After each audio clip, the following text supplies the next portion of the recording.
Hey, it's Chuck.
Let's get it. And I don't think he's going to throw the ball as much as he thinks he's going to throw the ball now that Chip Kelly's on board.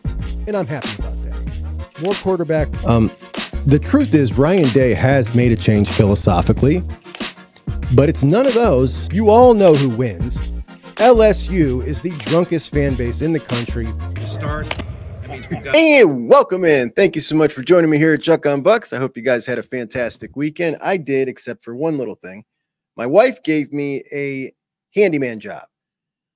I'm not the best handyman. I was to install this retractable hose caddy on the house. So where the hose is, I had to install it onto the vinyl siding, right? So I thought that there was probably like some thick piece of plywood behind that siding, and I could take these lag bolts and stick this sucker right into there and everything would be cool. So I took the lag bolts and I stuck it on there. It was kind of defying gravity a little bit. The thing kind of sticks straight out, as you can see here. And, you know, it felt sturdy enough. Now, it only took me like 10, 15 minutes. So I thought when she got home, she was going to be all excited that I took the time to do this. She probably thought it took 2 hours. It didn't. 10 minutes. I was the hero. I'm ahead of the game. Everything's great. Until she turned it on. I didn't factor in that when the water went through the hose inside the housing, it would be quite a bit heavier. And, you know the rest of the story. I went from the hero husband to the goat, and I look like a real fool. And I'm telling you this embarrassing story because I need your help. Somebody obviously knows what to do here. How do I anchor this thing on to the siding? The lag bolts didn't work. I need some kind of anchor system. I don't understand how to do it. But let's talk some Buckeye football. So there's no debating that last year, the Buckeyes defense was excellent by almost every metric. The one exception would be takeaways. The Buckeyes only had 11 takeaways last year. This has been talked about a lot. Is it a problem? I've been in several arguments with people trying to downplay how good the Ohio State defense was last year, and they point to that statistic as evidence that it wasn't that good. Great defenses get lots of sacks and get lots of turnovers. I don't know if I'm of that opinion. I mean, the turnover battle, yes, it's important. The Buckeyes won 11 games. The object of defense is to not allow the other team to score points, and they were top 3 in the country at that. Definitely, they took a conservative approach, and they did that because they were sick of giving up big plays, taking an aggressive approach. Did they course correct too much? Is it necessary to take the ball away more to win big games, those big matchup games that we're going to face in the playoffs? Do they need to strike more of a balance? Do they need to be more creative? Or is everything fine? If they just run the defense and get the same results they got last year, is that going to be enough to get a national championship? I've been back and forth on this in my head. I want to know what you guys think. So I put a poll up, and after I read the poll, what you guys think, we're going to go back over this. We're going to do it on a live show. We almost did a live show this weekend for Vernell Brown's announcement. Now, we all knew Vernell Brown was going to choose Florida. He did. But just for the heck of it, I was going to pop up and do a live. I didn't. because I thought that if I put that on the banner, the Florida fans would laugh and make fun of us.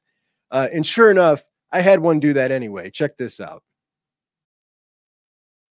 So this Florida goober goes on a short that I had done about Vernell Brown like a month and a half ago. He goes and finds it today after Vernell Brown commits to Florida and says, how'd that go for you? How bad does your program have to be? How down do you have to be for a win, for an opportunity to talk any kind of smack to somebody, that you were going to go on a months old short from a YouTube guy just to simply say, we secured the commitment from a guy who is a not legacy, a third generation legacy. Remember, his grandfather played for Florida and his father. Florida gets a commitment from a third generation legacy from in their backyard and feels the need to pound their chest because they've got nothing else to go on and go take a shot at the big dog, the Buckeyes, and go find some rando Buckeye podcaster to try to pound their chest. I mean, you got to be down so bad. That is just pathetic. I feel bad for the dude. I congratulated him on a nice player. Good for Florida. That's great. Good luck this year. Like, that's just so bad, man. Honestly, how can you not feel anything but bad for those guys at this point? Billy Napier. But I did want to talk to you. So yes, please give me your opinion on that poll that I put out about the defense. And we're going to go back over a couple of polls that I put out. So here's an old one. And the reason I want to hit back on this today is because Adam Guthrie, who is one of the Ohio Four, one of the top 4 linemen in the state of Ohio, who, when it's all said and done, could just be the best one. He was at camp and he looked fantastic for a guy who's a little bit more on the slender size. He's not filled out yet. He's 6'7", 270, and he's got a little bit more growth to go through, but he looked fast, fleet of foot. I mean, the length is incredible. Doesn't have his offer yet. Of those 4 guys, he's the one that does not yet have his offer. He's going to earn that offer this year. I'm 100% convinced of that, but it's driving him for sure. And he tweeted this today. I'm a totally different player from last year to now. When you see my film this year, you won't believe the progress you see. Good luck to everyone lined up across from us because we've been working and the gameplay will show. Week 1 versus Waverly in 33 days, we are counting down. I absolutely love that kind of attitude. This dude is, he's legit. And we're talking about a guy who's got offers and being pursued heavily from Florida, Texas A&M, Tennessee, a whole slew of top programs. Does not yet, Oregon does not yet have his Buckeye offer. He's going to get it. I got full faith in that. But I put this up after Justin Hill, I believe, made his decision to go to Alabama. Your thoughts, please. Today's Ohio recruits are more likely to commit out of state than they were 5 years ago. Now, the answers, 4 of them are true, but with a reason, and one of them's false. And it seems like everybody agrees, 90% anyway, agree with the premise that today's recruits are more likely to commit out of state than they were 5 years ago, with differences on the reasons. But 90% agree that that is true. And being that 90% of us agree that that is true, you can't let the bread and butter of the Ohio State offensive line, Ohio linemen, get out of state, particularly one like Guthrie, who is already a top 200 overall player. And at that size, we're talking a true tackle, 6'7", 275. I mean, dude's going to get his offer, but I really don't like playing around and letting these other guys get ahead of us in the relationship building part of it. So let's hope that comes fast, and good luck to Guthrie this season. Love his attitude. All right, and here's the other one. We're adding a new helmet to the Juck on Bucks layer. We're going with the ACC, and we're not going white. We got 200 votes. The options were Clemson, at 13%. North Carolina, the powder blue, at 43%. Miami, the black one, because we're not going white, 31%. And Virginia Tech, 13%. Now, this surprised me. I didn't think Clemson would do good because not because of the helmet, but because, people hate Clemson. North Carolina, I thought would win because everybody loves the baby blue. I really don't like having North Carolina is just, they don't fit in with the rest of these schools here. You know what I mean? They're just not quite a football power. Miami, I did not think would do very good. I thought Virginia Tech would do better than Miami, but it appears from the comments that you guys really dislike the Virginia Tech colors, which oddly enough, I find to be one of these situations where it's so ugly, it's pretty. You know what I mean? There are some things that I find to be so ugly and so unique that they're appealing. And Virginia Tech's color scheme is one of those for me.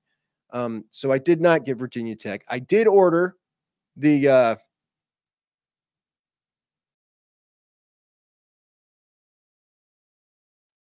Carolina helmet. And as you can see, this puppy is gorgeous. There's no doubt about it. The what do you call that? Argyle going down the middle, or is that just for socks that we call that Argyle? It's gorgeous. I do love it. There's no doubt about it. But like I said, these guys don't really fit in with these other teams surrounding me here. They just don't. When we're talking about Penn State, USC, Texas, Nebraska, Oklahoma, Florida, LSU, Alabama, Wisconsin, Florida State, Michigan State, Washington, Auburn, Ohio State, Tennessee, Oregon, Georgia, North Carolina football doesn't fit in. But I let you guys vote. That's what you want to see. You want to see North Carolina. Here comes the baby blue North Carolina helmet. It's on its way. But I just want to, I did order Clemson as well. Clemson's coming as well. I'm sorry. Clemson belongs with these teams. You know what I'm saying? North Carolina doesn't, but that's what you guys want to see. That's what you get. The next one, maybe we should do nominations. Let's do a nomination. Nominations for the next poll. So we're taking nominations. We'll narrow it down to 4 selections. Then we'll put that out to a vote for the next one. And we're going to keep adding them. I don't know yet where we're going to put them, but what I won't do is go to the mini footballs or the mini football helmets. We're not doing the minis, full size only. We don't, it's first class all the way in the Juck on Bucks lair. All right. To do a quality football show, or at least to try my best, I have to do a lot of reading. I got to be up on everything. And you never want to go into anything and look stupid. That's like, probably my biggest fear. So because I don't want to look stupid, I read and read and read all day long. No matter what I'm doing, I'm browsing something, constantly reading. I am subscribed to a lot of websites so I can read the articles behind the paywall. And there are websites that I check. There's probably about 7 news sources that I check daily, several times a day. Then there are other sites that I check maybe once every other day.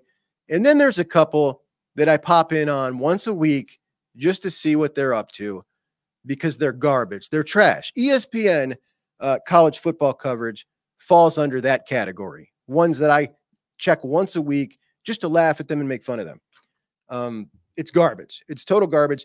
And not to mention, it is a larger percentage of their stuff than other sites that's behind their paywall. And I will never pay to subscribe to their stuff behind their paywall because it's garbage. Well, I popped in on Sunday and they had a list of top 25 stadiums. And I am a sucker for these types of lists. We remember the last one with EA, and that was different. That was atmospheres, college football stadium atmospheres. Totally different thing.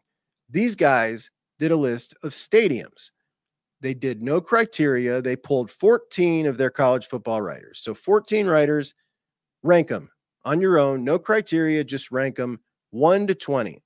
And then they compiled the data and they spit it out. The top 20 stadiums, according to the ESPN writers.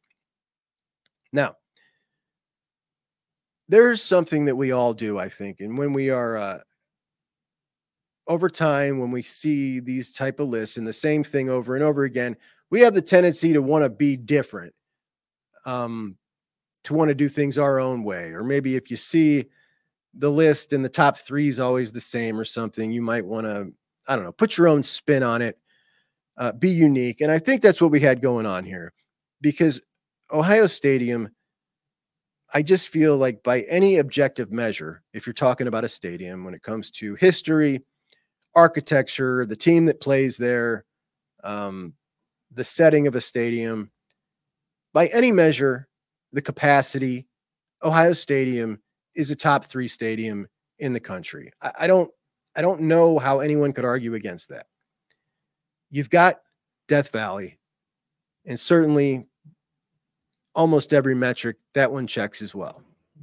The architecture on the exterior, it's got the arch system going on there. It's really pretty. The setting's cool. The atmosphere is obviously great. The capacity up close to 100,000. It checks all the boxes. The Rose Bowl would be the other one, though. If it weren't for the Rose Bowl game itself, and if we were just talking about it as UCLA's home stadium, definitely not up there. But because of the Rose Bowl game and everything that is historic tied to college football with the Rose Bowl, the setting, the architecture, not so great, but for those bowl-shaped stadiums, certainly better than one like Michigan, which is similar kind of construction, but the exterior of Michigan Stadium is horrible. It's disgusting. You got to put the Rose Bowl up there. So the top 3, basically on every list I've ever seen that's serious in my entire life, is Ohio Stadium, Death Valley, and the Rose Bowl. Those are the top 3 stadiums. Well, these guys wanted to be different. They wanted to be different. That's clear. And Ohio Stadium ranked number 7 on their list. It's very insulting, and it's obviously wrong, right? They wrote up a little blurb about every stadium as they go down in their top 20. And all they mustered up for Ohio State was they rerouted the river to straighten it out and changed some drainage routes. Now, they tend to agree with me in number 1, Death Valley, number 2, the Rose Bowl, and then they lose me when they put Michigan at number 3. Seating capacity is definitely one of the criteria you would use to rank a stadium. The stadium obviously seats the largest amount of people, the big house, okay, but it's a 1-story structure that's dug into the ground. There's no architecture to speak of, nothing at all. It's just a bowl of seats. No imagination, nothing special about it other than that number of seats. That's it. It's ugly from the outside. It's ugly on the inside. The atmosphere sucks. Having it number 3, okay, but if you're gonna, like, Ohio Stadium can't be 7. It just can't be. Now, number 4, they got Notre Dame. Notre Dame, nice. Having it in your top 5, okay, I can get behind it. Whatever. Number 5, Beaver Stadium, Penn State. Obviously, another one with a huge seating capacity, a great atmosphere. But if we're just talking about stadiums, like looking at it from the exterior, people call it an erector set. I think that is a very accurate description with all the additions. It's got exposed beams. It looks terrible. Now, they're doing something to fix it. They're going to, in this latest expansion or update, they're going to put some brick on the exterior and make it look at least decent from the outside. But that's going to be new age construction on an older stadium. And when you do that, it just kind of looks piecemeal together. It's going to be better looking, or it will look finished. Let's put it that way. As it looks right now, it looks like you could pick it up and move it in sections, which if that is the case, how can that possibly be a top 5 stadium in the country? Number 6, they got a stadium that I love, Husky Stadium in Washington. I'm surprised they ranked it so high because most people underrank it, in my opinion, but I like it. So number 7, Ohio Stadium. Obviously, we all know how great Ohio Stadium is because we're fair and objective. They're clearly not. All right, so number 8, Camp Randall. Camp Randall in Wisconsin, a pretty nice stadium. I don't think it would be in my top 10 because part of a stadium that I think in a lot of these lists, they don't factor in is the exterior. Part of the reason that makes Ohio Stadium so gorgeous is the exterior of the stadium. Camp Randall, I mean, look at this. It's just not doing it for me. It's not doing it for me at all. I do love the fact that you got the old basketball arena there that you can see if you look up the end zone, up to the top of those bleachers there. That always looks nice from the interior of the stadium. But the exterior, it's just not there. But speaking of Michigan Stadium, so this last renovation they did, you can see the blue there on the left. That's the original stadium. And they did this big press box where this is during the construction of this new press box that they did, where they just threw this chunk of brick. Look at this chunk of brick now. So they went from this and then threw this big chunk of bricks up. So now it looks like this from the street view.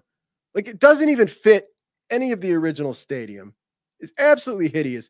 Notice they put the arches there to try to make it look some kind of cool.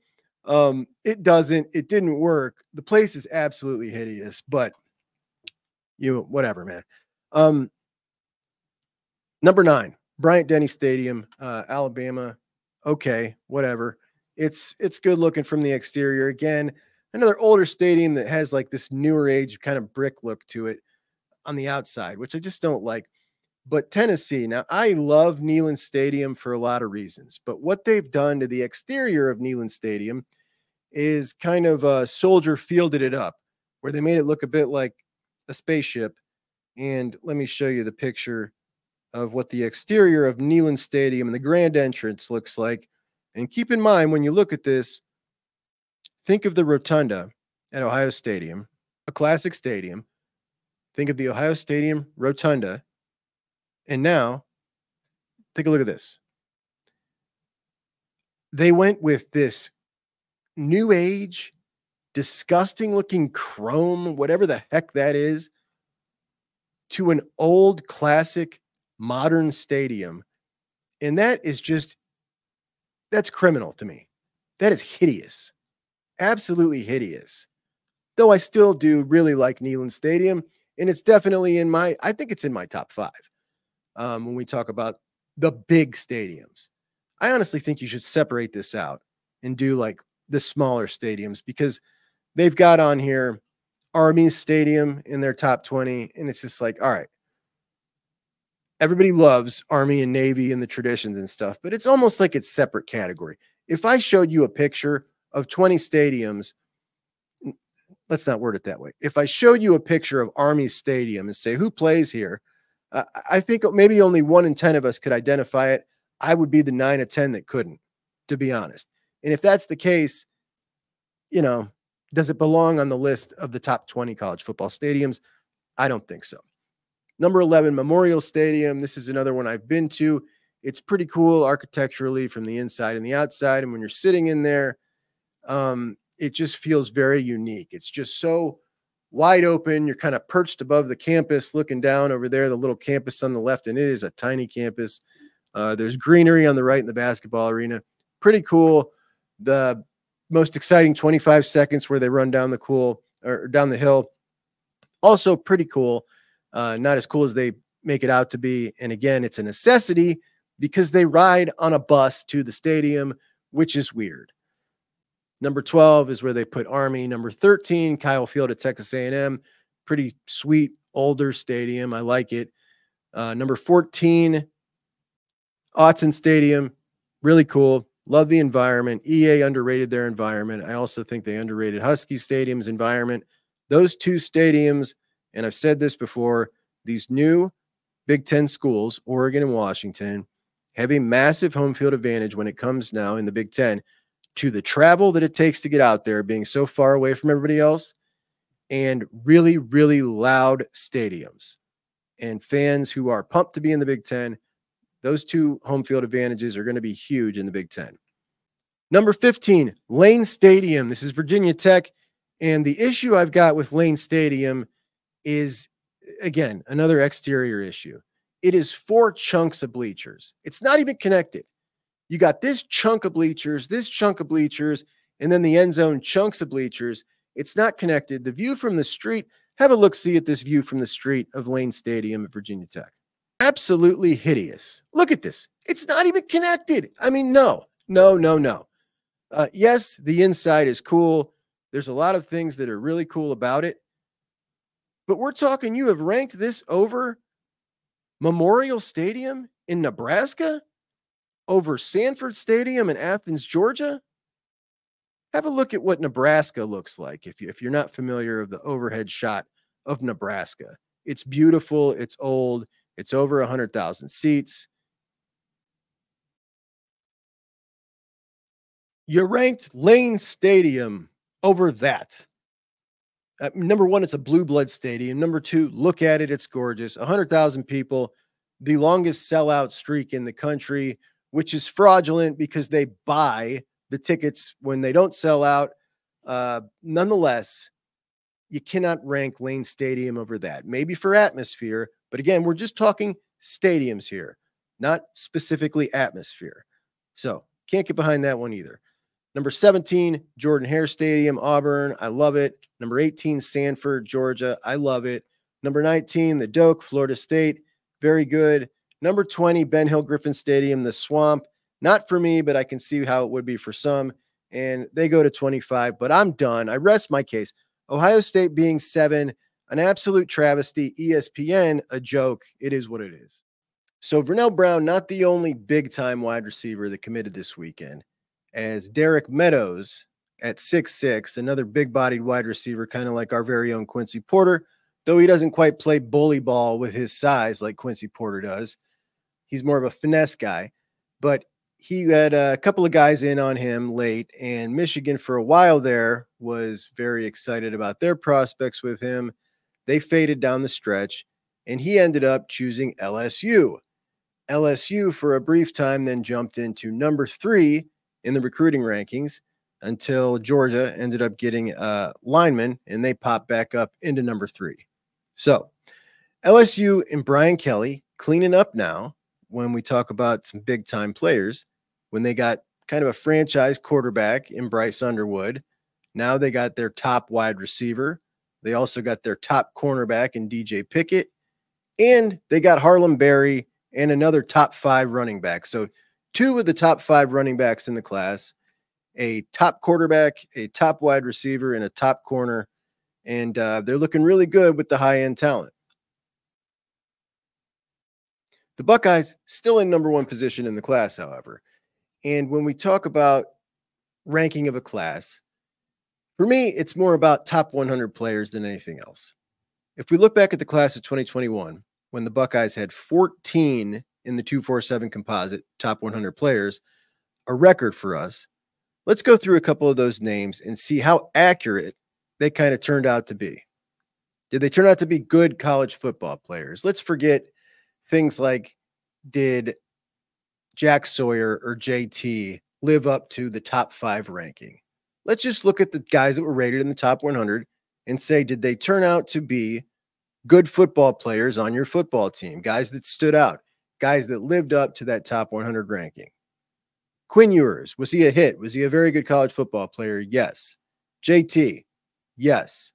Jack Sawyer, yes. Donovan Jackson, yes. Emeka, yes. Travion, yes. Kyle McCord, I'd say the jury's still out. He might be a very good college football player before the time it's all said and done. Mike Hall, yes, absolutely. Jordan Hancock, yes. Reed Carrico, no. J.K. Johnson, no. Evan Pryor, no. But I think injuries kind of played a big role in that. Marvin Harrison, yes. Jaden Ballard, no. But there might still be some potential there. At any rate, that's 9 out of 14 of those top 100 players that turned out to be very good college football players. Now, if we look at the Ohio State class of 2025, currently 11 top 100 football players. Alabama has 8, Georgia has 6, LSU has 6, and Oregon has 4. And this is what separates our Buckeye class from the rest of these guys. So 24/7 did some breakdowns of coaches with both the best and the worst records against top 25 teams, which was pretty interesting.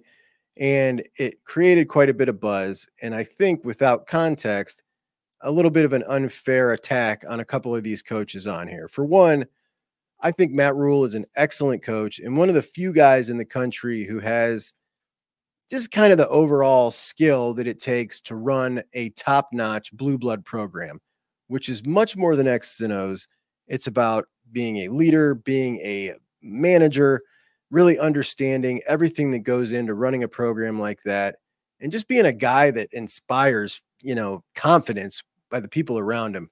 What he's trying to do at Nebraska, I have a lot of respect for him, and I think that he is on his way to returning them back to a respectable program. I don't think they'll ever be what they once were, but in the NIL world, it is definitely easier now to bring guys in than it ever was before. We thought for years that Nebraska could never recruit like they once did, that it would just never happen because of where they're located. It's different now. Things are different. We've seen it at Oregon. If you can get a good NIL package rolling for kids and you have killer recruiters, you can get them to travel anywhere. I'm not comparing Eugene to Lincoln, Nebraska. I would guess, I've never been to Eugene. I would guess that it's got a lot of appeal to it. The Great Northwest is probably more exciting than flyover country Nebraska. But nonetheless, my point is, if you can get some killer assassin recruiters like they got at Oregon and you have the money, you can get guys to go anywhere now. So it would stand to reason that Nebraska could, again, resurge into a dominant blue blood program like they once were. But Matt Rule gets kind of attacked in this article here because his record against top 25 teams is 2-19. Now, never mind that Matt Rule was 0 for 11 at Baylor against ranked opponents. He took over Baylor for Art Briles when the program was basically, it almost died, seriously. And Matt Rule brought it back into relevance a little bit before he went on to take the job with the Carolina Panthers, and getting an NFL job from Baylor, pretty impressive in its own. And I think Matt Rule's excellent. So that record means nothing to me when it comes to Matt Rule against the top 25 teams. I suspect he's going to bring that up quite a bit. Greg Schiano, the next guy on this list, a horrible record against top 25 teams at 4-31. This is a guy who took Rutgers to the highest heights they've ever been, leaves the program, and whatever your feelings are about Greg Schiano when he was with the Buckeyes, he goes back to Rutgers and he's on his way to doing it again. This guy is an incredibly impressive head coach and perfectly fit for whatever reason for that Rutgers program. Mike Locksley, Maryland, 2-26 against the top 25. I've got no defense for Mike Locksley. Mike Locksley is, I don't know why he's still there. His entire time at Maryland, he has had a bit of an excuse having to go against Ohio State, Penn State, and Michigan every year being in the Big Ten East. But with the talent in that region, they should be better. They should absolutely be better. There's really no excuse there. He deserves the heat that he's getting from this. Steve Sarkisian, Texas's savior. Steve Sarkisian is 7-19 against the top 25 as a head coach. And let's not forget, his head coaching jobs didn't include any peon programs. He started at Washington, then he got the USC job, then he got the Texas job. A lot of people forget that he started at Washington. Those are 3 excellent jobs. This guy's lived a pretty charmed life in the world of head coaches to start off with his first job, Washington, then 2 blue bloods after that, with a stint at Saban. What do they call it? Saban rehab camp in between SC and Texas. Mario Cristobal, my guy Mario, 8-17 for 32% win percentage against the top 25. He is a guy that every time I bring up, so the Juck on Bucks audience is made up of 90% Buckeye fans. Most cannot stand Miami and therefore cannot stand Mario Cristobal. The other 10% includes a whole lot of Oregon fans who also cannot stand Mario Cristobal. I'm a believer, and when I bring him up, you guys absolutely destroy me from all angles. Mario's record against the top 25, a not so hot 32% win percentage, but 6 of those were when he was at Florida International. Obviously, you're never going to win a top 25 game at Florida International. He had a winning record against Oregon at 7-6. So far at Miami, just 1 for 5.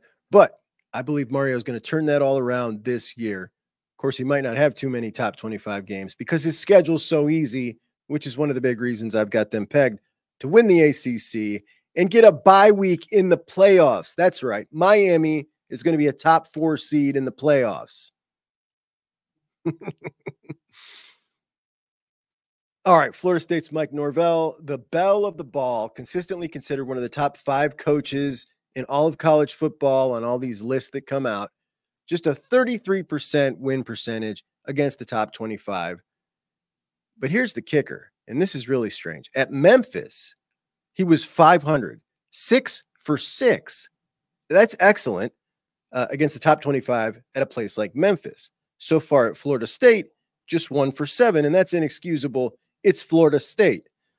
James Franklin at Penn State, 14-23 for a 37% win percentage against the top 25.